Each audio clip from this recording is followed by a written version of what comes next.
Hello friend, welcome to MS cooking. এমএস কুকিংয়ে আপনাদের সবাইকে স্বাগত। তো আমি আজকে আপনাদের সাথে শেয়ার করব সাবুদানার পায়েস।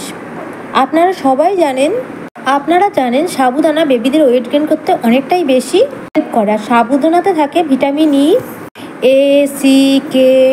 সাবুদানার কিন্তু সমস্ত ভিটামিন আপনারা বেবিকে একসাথেই দিতে পারবেন। প্রথমে আমি সাবুদানাকে ভিজিয়ে রেখেছিলাম, বেশ 1 ঘন্টা মতো ভিজিয়ে রেখেছিলাম। সাবুদানাটাকে আপনারা ধুয়ে বেশ 1 ঘন্টার মতো ভিজিয়ে রাখবেন। তারপরে একটা পাত্র নেবেন, পাত্রের মধ্যে হালকা জল নিয়ে সাবুদানাটাকে প্রথমে সিদ্ধ করে নেবেন।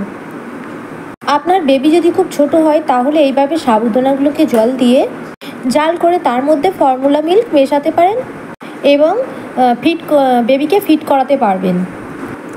তো আমি সাবুদানাটাকে নেওয়ার পরে 1 কাপ পরিমাণে জল নিয়ে আমি এটাকে ভালো করে সাবুদানাগুলোকে সিদ্ধ করে নেব।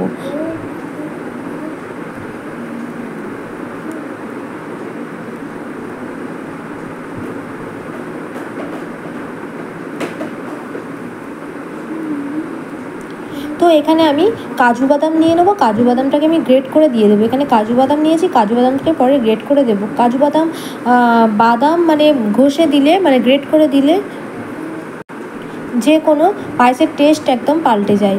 তো আমি এখানে একটা গোটা এলাচ নিয়ে আমি দিয়ে দিয়েছি। এলাচের সেন্ট কিন্তু পায়েসের জন্য খুবই ভালো লাগে। বাচ্চারা টেস্ট হলে বা সেন্ট হলে বাচ্চারা এমনিতেই সেই খাবারটার দিকে মন দেয় খেতে। আর বাচ্চারা প্রত্যেকদিন একঘেয়ে খাবার খেতেও পছন্দ করে না।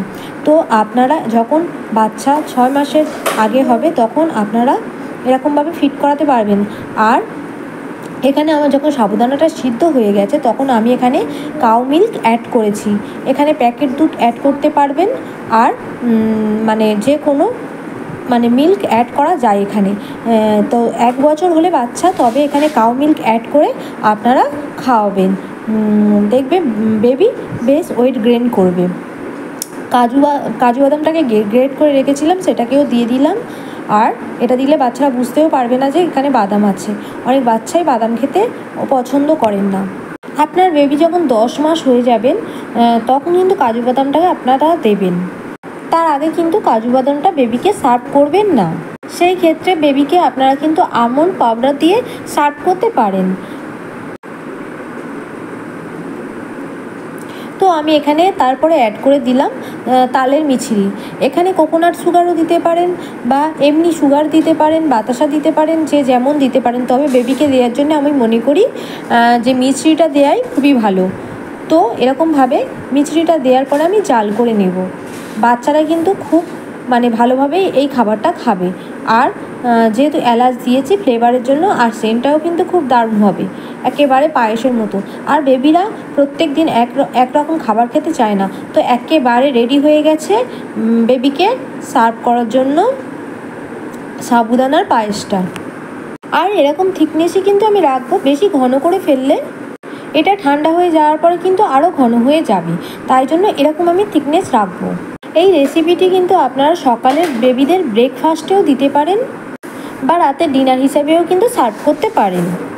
এটা কিন্তু অনেকক্ষণ পেট ভরা রাখতেও কিন্তু সাহায্য করে। আর এটার স্বাদও কিন্তু অতুলনীয় হয়, যা বাচ্চারা খেতে কিন্তু দারুণ পছন্দ করে।